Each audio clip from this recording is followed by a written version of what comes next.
All right, you guys. So it's me again. Kind of wanted to talk on a video that I watched a couple minutes ago. It was by someone named Tiffany Bird Harrison. She has a pretty interesting channel where she does like deep dives and reviews on just certain things in Black media, critical analysis and stuff like that. But it's the first time I came across her channel, so I'm looking forward to looking some of her other stuff. But she reviewed a trailer called Good Times, and I heard like some people talking about it, but I didn't really look that much into it. But apparently it's a remake of the original Good Times from back in the day. They turned this into an animation. Honestly, like, so from her reaction and my reaction, is definitely not what Good Times is what we remember it to be. I would say that is pretty much an alternate reality, alternate universe of what Good Time is, because in a way, like it's still centered around family and all that stuff, so it has all of those. But it just has a lot of trauma, stereotypes, caricatures. Like it's I didn't really like it. I didn't really like it at all. Content wise, design wise, 10 out of 10. Design was on point, the animations on point, the style and everything, all of that is good. And then the talent that's in there, the talent is just the talent.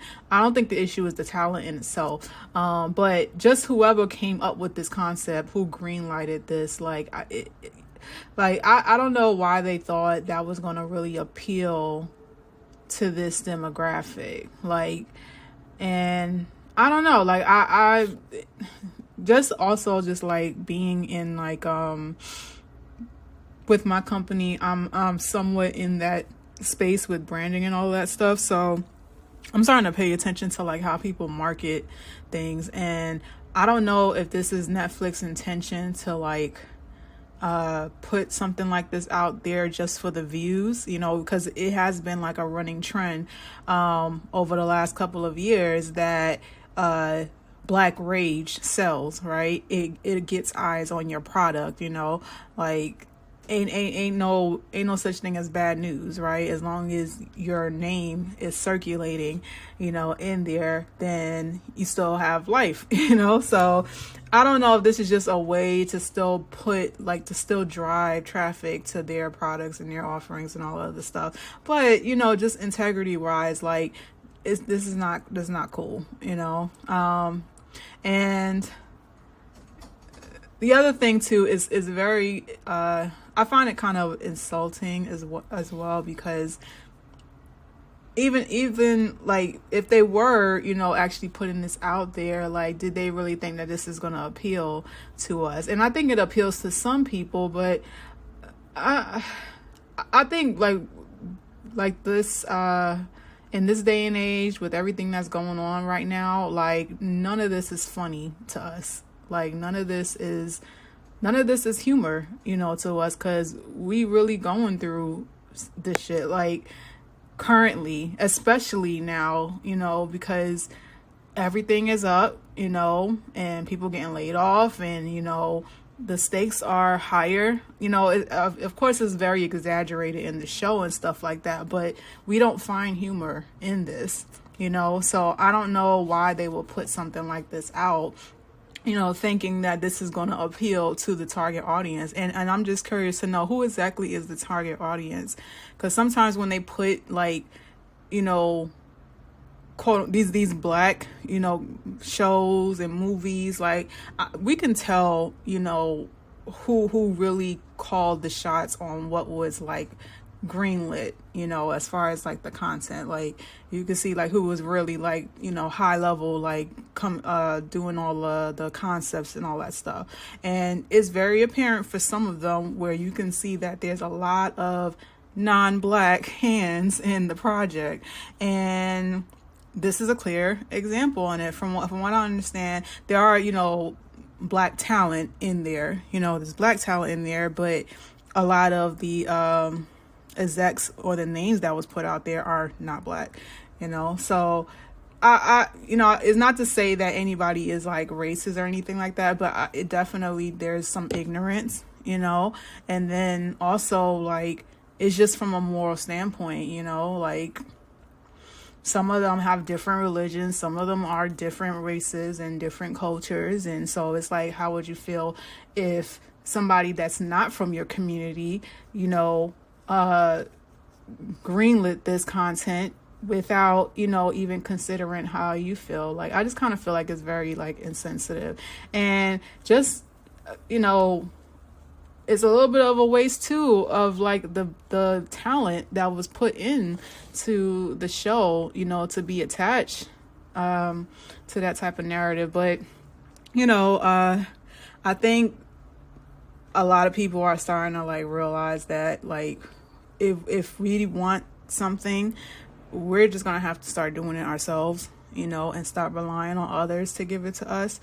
We have way too many creatives in our community, and we have way too many intellectuals. We have a lot of business oriented people, whether they are in business or not. A lot of them have skills, just natural skills, of actually getting into media and finance and actually start building like these studios and actually put out the image that you want, and that's like the main thing that came to my mind, because when I was watching it, I was just like, yo, we really got some work to do, and we got to stop making excuses. Like it's the time now for us to really start putting some initiative and some drive and actually, getting some things established for us. There are people that's doing it, but, I don't know. I think it's partly because, well, I don't even want to go to that. It's a lot of reasons why, but just overall, for the show, for the trailer that I saw, I don't really, I definitely wouldn't be watching something like that. And I'm really hoping that this is not this like old bait and switch type of thing. Like, let's just put out something like real extreme, but then like you got to watch the movie or the show or whatever. And because, there's some people that will kind of throw that out that, oh, this is, I guess satire. And like, I don't know, like, I think this like, and that's another thing too. Like, why do we keep remaking stuff? Like, nobody, like, it feels like a lot of people just don't want to take risks anymore, or they just want to control the creativity as much as they can, and it's not like there isn't new ideas out there, but just the ones who are really in power, like, they're more than likely they don't have any connection to the general public. They probably of a different status, a different time period, and they're very stuck in their ways. And like, yeah, like, and I feel like, yeah, if this was like, if this was like a different timing, maybe, but in this day and age, like, no, like, this is just not gonna pass with us. Like, no, we've been exposed to a lot more things now, and like, we need something that's more, we need something that's going to actually teach us something, show us something different, enlighten us. Like, there I don't think there's much of an enlightenment just from the trailer alone. Now, when it comes to the actual show and stuff like that, I'm sure there's going to be like some, heartfelt family, type of family matters type of moments in there or whatnot. But like, why does it have to be put on this particular platter? Like, why does it always have to be put on this platter? Like, we can have something different, you know? But this gave me some drive. This definitely gave me some drive, because now I know that I am one of those people that really needs to start putting a drive behind what I want to do and who I want to collaborate with, and, you know, the type of content that I want to see. And most of us really want to see it. Like, I've talked to so many different people, and we all have creative ideas, you know, so we just need to come together and make something happen. So yeah, so that's kind of all I really wanted to talk about. Yeah, I don't see myself watching the show. I will probably, I'm sure I'll stumble across some type of review or something like that. But yeah, just kind of do better. Just do better. And I'm talking to us. So until next time.